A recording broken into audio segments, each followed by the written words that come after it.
350 artillery. This is gonna be such a massacre. I already know it. And this is where the massacre begins. Arms and legs of the English were flying in the air. Oh, that's so gruesome. All right, boys, 100 Years War. The final victory. Thanks to the famous epic of Joan of Arc and her companions, Charles the Seventh was crowned king in, I'm not going to pronounce those French names, yet what we would call later from the 100 Years War was far from over. Indeed, the English still held large territories on the continent, and their king Henry VI has not ceased to claim the throne of France. However, this period is marked by the exhaustion of both sides. Charles uses it to get secretly closer to the Burgundians, the allies of the English.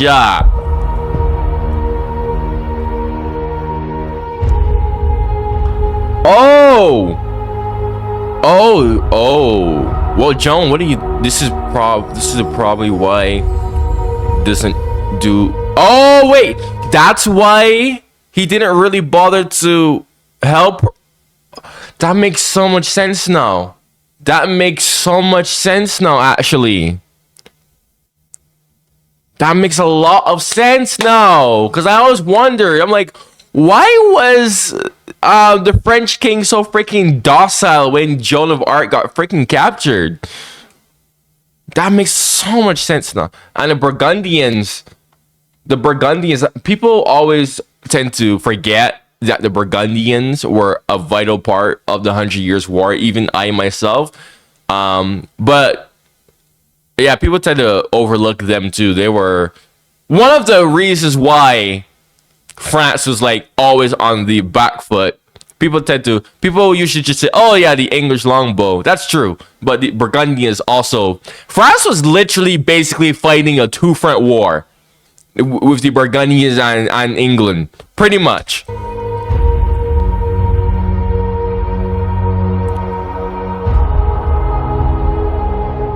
He breaks the English-Burgundian alliance by luring the Duke of Burgundy, Philip the Good, with the promise of large autonomy.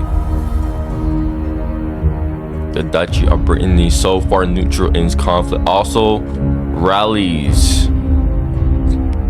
I can't pronounce this French words.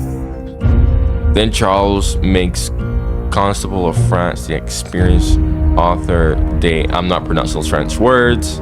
After a long siege, Arthur takes back Paris with the support of the Burgundian troops on April 1436. The English then withdraw to Normandy and Aquitaine, two provinces most historically attached to the English crown. Okay. Before he died in 1422, Henry V had made his successor swear to defend at any cost these provinces inherited from the first kings of the Plantagenet dynasty. Damn! Is that important?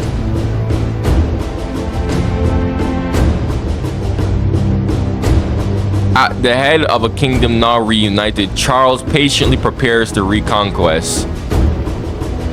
Once a tactician and a tormenting young man, I'm not pronouncing that word, he is now an authoritarian king. Sure of his abilities, has reigning...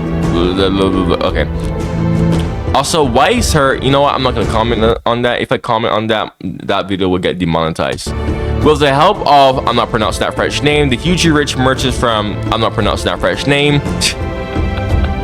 Oh my gosh. These funds allow him to create a permanent army in France. 15... not pronouncing that.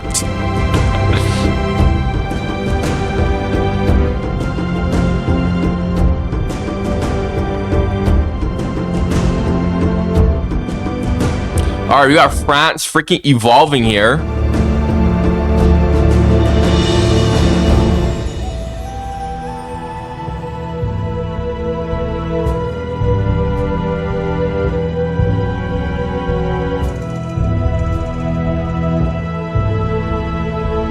This is smart.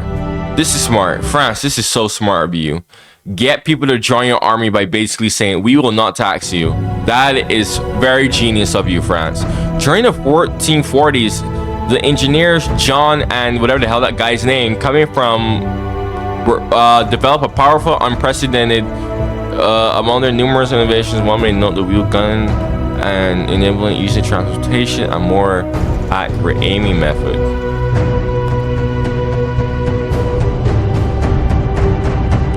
What will become the first field artillery in history? France was the one who innovated field artillery first? Wow. It was France that did that? France that innovated field art. What the? What? Oh. I thought field artillery was used before. No. No, wait. Huh. Was it? Really? France? This is news to me. I could have sworn field artillery. I could have sworn field artillery is being used. Because when I reacted to my Rise of the Ottoman Empire, I could have sworn they were using field artillery. Like way before this. Unless I'm tripping. In August, alright, we got the Battle of Normandy right here. Let's see how this goes. It is an impressive secret which surges on the English army.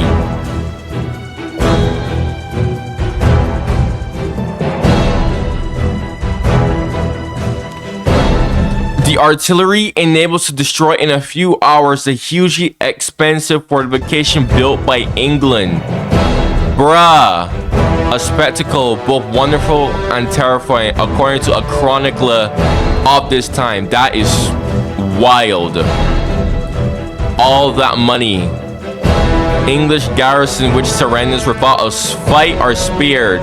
They just surrendered without fighting? Shame on you. Shame on you. Honestly, shame on you. Wow, they just completely surrendered. You did not understand what your king's final words were? Well, on his deathbed? Wow, that's so disgraceful. Honestly. I'm not even completely freaking English, but still, that puts a shame to me. To see King Henry's final wish being... He basically died in vain, bro. Wow. Shameful.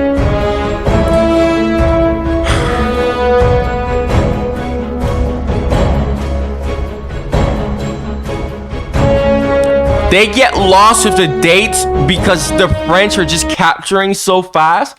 What? I have never heard of this type of thing before. In March 1450, England counterattacks, led by Thomas Kierl and Matthew Gouge. 7,000 soldiers land in Cherbourg. Against them, Charles VII sent Charles de Clermont with 5,000 men. Informed the arrival of the French. Okay.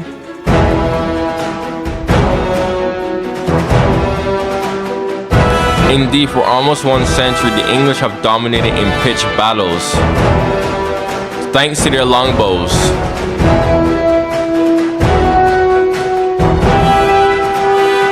Yep.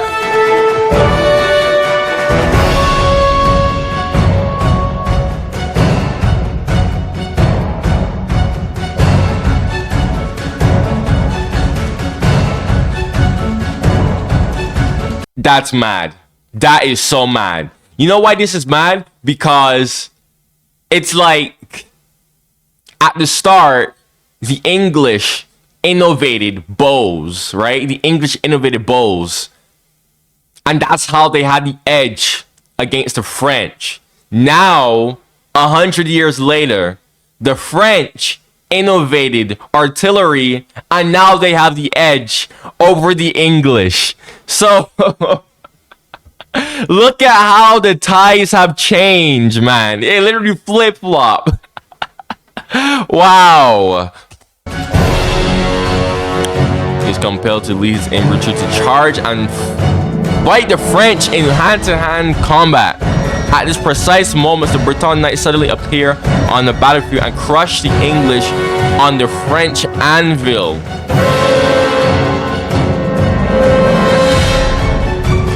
The field turns into a true butchery. 4,000 English are killed and wounded, and over 1,000, including Kirill, are captured, and only a few hundred French casualties. Okay.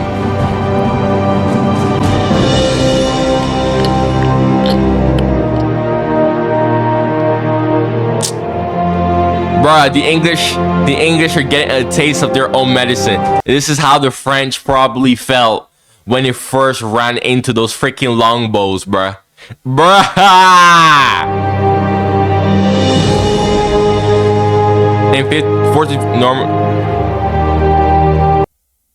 In August 1451, Normandy was fully French. Never before was such a large country was conquered so quickly, with so few casualties in the people among the soldiers.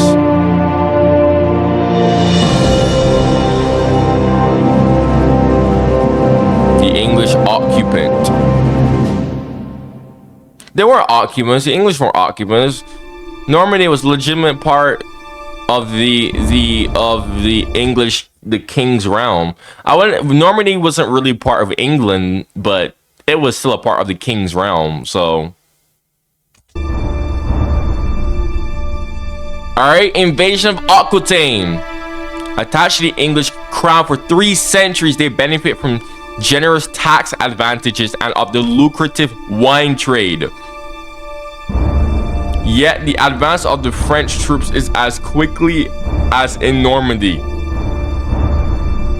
Fortresses fall one after the other, often without a fight, as garrisons are terrified of the devilish French artillery. Bruh! Yo!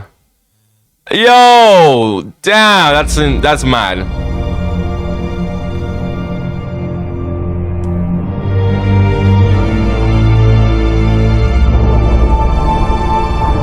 Yeah, economic collapse, yep.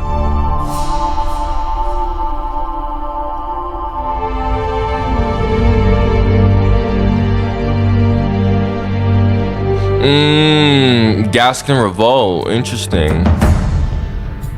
Henry VI takes the opportunity to send. Okay. Okay, England is finally doing some moves here, okay. These are openly welcomed by the people of Bordeaux.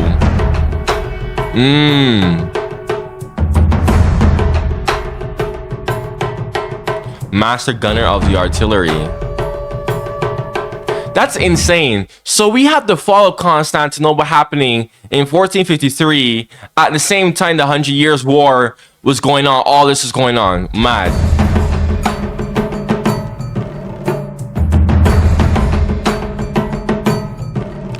Wait for the enemy and annihilate it.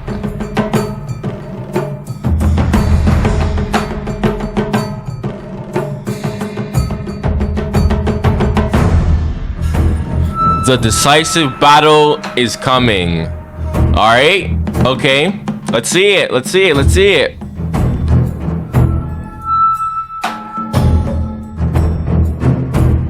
Oh, he's actually like displaying this using Total War. Okay.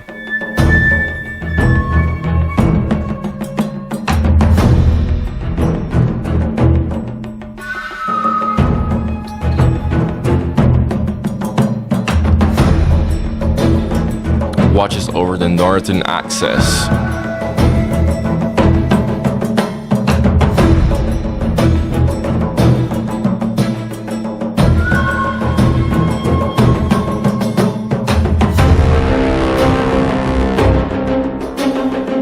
Okay, we got an English victory here. All right, English victory. Oh, but the French kind of just withdraw. Okay, that was okay. Emboldened by this victory, Talbot carries on to the offensive, willing to overall erase the humiliation of his capture by the Maid of Orleans. That's hilarious. He also thinks of the surprising retreat of the French, as his scouts have seen a large fog of dust appear from the French camp. In reality, Biro simply evacuated useless luggage towards the north and is waiting for the enemy. That is funny.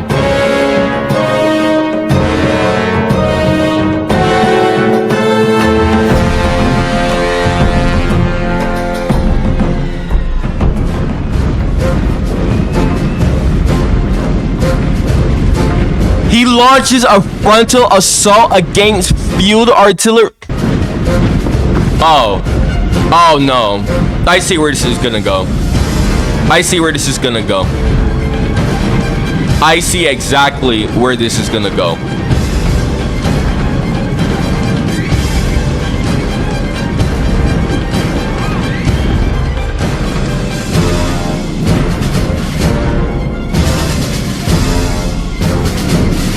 What? The French see the enemy advancing in close ranks in front of the 350 artillery. The biggest concentration of artillery ever seen. Hell no. 350 guns? No. This is gonna be a massacre. Oh no. No way. Imagine you're the freaking English. You're on the English and you're walking towards 350 guns. Heavy freaking guns. I don't know if they're heavy or not. The point is they're freaking guns pointing right at you. And you're willfully still walking? No. No way. That's like walking into a hole that you see wide open. Just walking a row and you see a big ass hole wide open and you walk right into it still. Oh, no. If that was me personally, I'm out. This is gonna be such a massacre, and I already know it. It doesn't take a genius to see what's about to happen.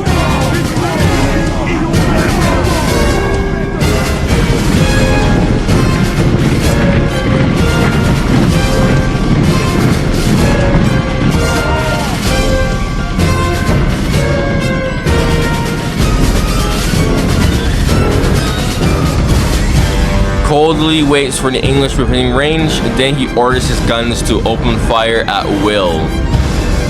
And this is where the massacre begins.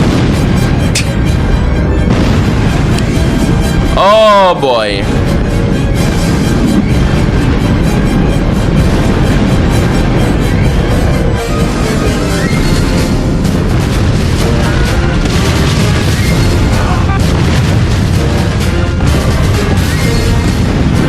It's a true slaughter. As soon as the first seconds of combat, chroniclers testify each cannonball took away many enemies. Arms and legs of the English were flying in the air. Oh, that's so gruesome. Warned by the racket, the cavalry sets itself in motion towards the battlefield.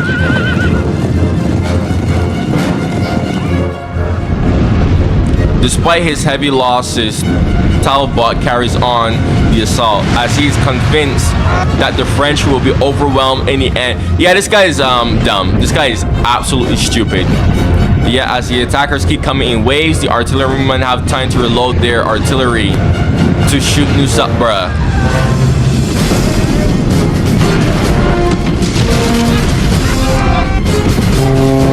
This is pure incompetence.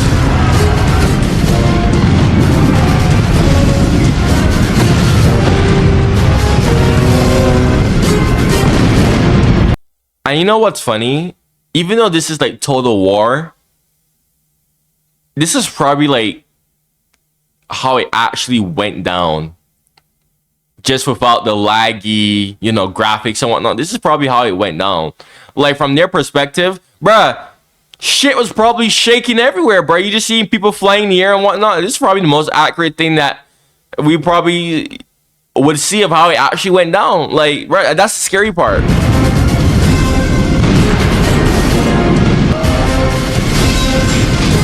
And now they're getting pounced by arrows.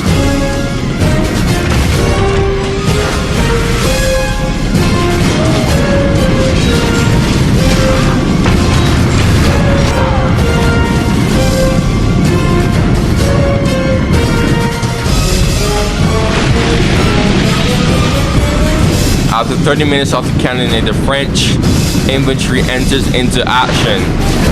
They're doing cleanup work. They're literally just doing cleanup work, bro. They're just sweeping out the remains, bruh. They wreak havoc on the English ranks. Oh, yeah, man. They're just sweeping up, man. Sweep, man.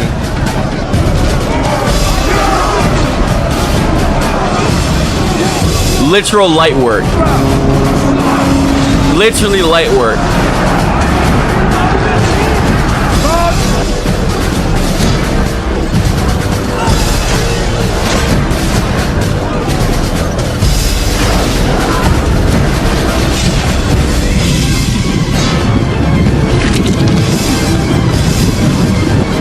Honestly, yeah, he deserved to go. He caused that upon himself. This guy was so incompetent. This is like one of those battles where it's like the French, yeah, they won, but the English lost themselves this battle because you're walking towards 350 artillery, bruh. Bruh.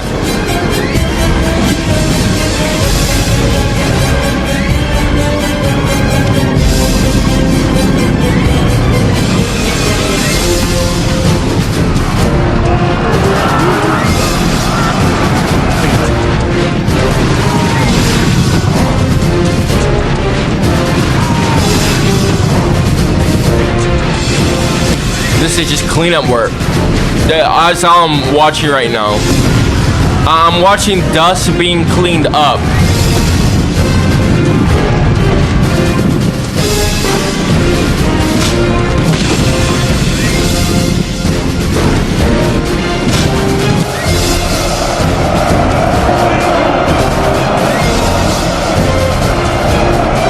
That's pretty boss. That's pretty boss. That right there, that was pretty cool. That was pretty epic. Okay?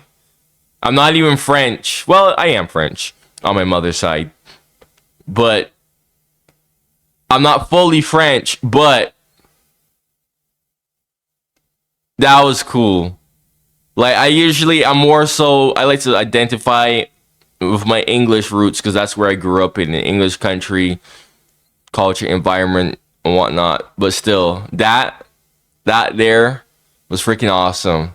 Okay, that gave me a little bit of pride. That was freaking cool. I'm not gonna lie.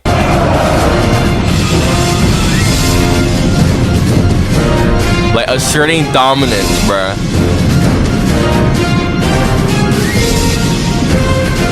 I'm not even surprised by these casualties, bruh. Only a few dozen for the French, of course.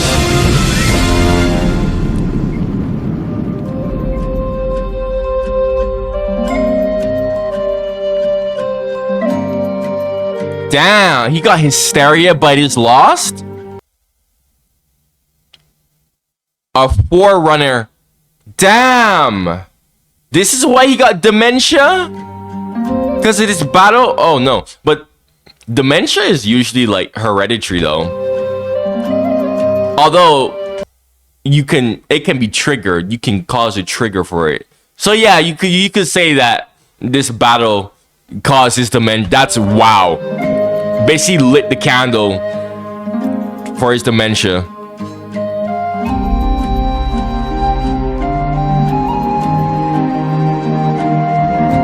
Yep, the longbowmen, you were, I mean, it's been 100 years, man. Of course they would have to be obsolete.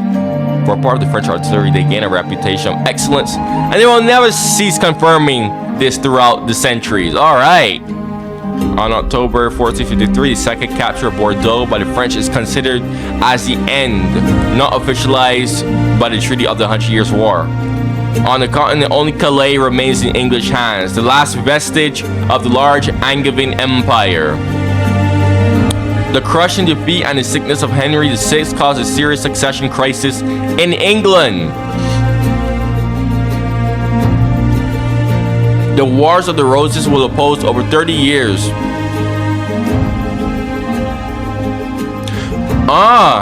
So that's how the Wars of the Roses happen. Okay. Meanwhile, the claims of the French monarchs over the of the English monarchs over the crown of France are carefully and definitively revoked. Once nicknamed the Little King of Bourges, or whatever the hell that is, he is now known as the Victorious and admired for his power as well as his wisdom.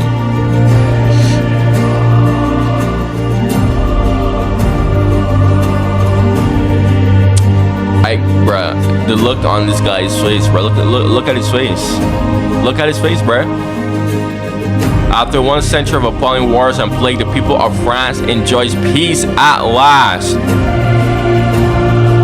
It's funny because even though like these wars were happening, your average villager wasn't really like affected by it. Well, compared to modern wars where you're constantly being affected by it. Villagers back then, yeah, their village would be raided, or if their village just so happened to be a battlefield, you know, yeah, they would be affected, you know, for a while. But overall, not really. Because these armies were so small that usually they would fight in such a very small environment and space that most people were hardly even knowing what the hell was going on. And we're not that affected, so.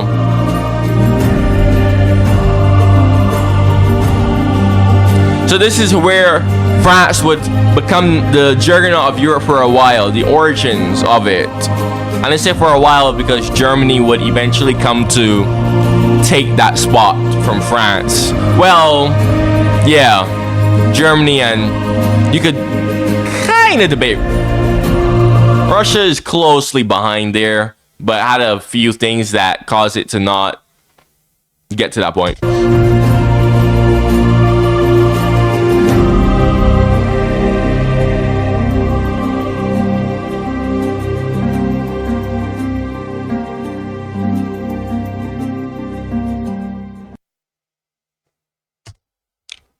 Well, is that it? Yep. If you made it all the way here, man, to the end of this video and you're new to my channel, make sure you like and subscribe. If you're an active viewer of mine and you have suggestions for me, I highly recommend you check out my channel membership, 99 cents a month. Guys, none of my members are disappointed. None of my members are disappointed, okay? They're not disappointed by being a member for only 99 cents, okay? I even had 2 people upgraded because they were so pleased by what they were receiving by me, okay? My members can all vouch for me. I recently got a new member. Thank you for becoming a member. Grossly appreciate that, okay? I'm going to link the video in my comments of all the benefits that you get for being a member, but the main benefits are better priority reply to comments, better updates from me. Your suggestions are done ASAP, and loads of more other suggestions and perks and whatnot, okay? Anyways, turn the bell notifications on because I upload every day at 10 a.m. American Eastern Time Zone. Check out my other France reactions. If you have any France suggestions, comment that in the comments below. I would definitely love to check out more France reactions, man. Thank you for watching and goodbye.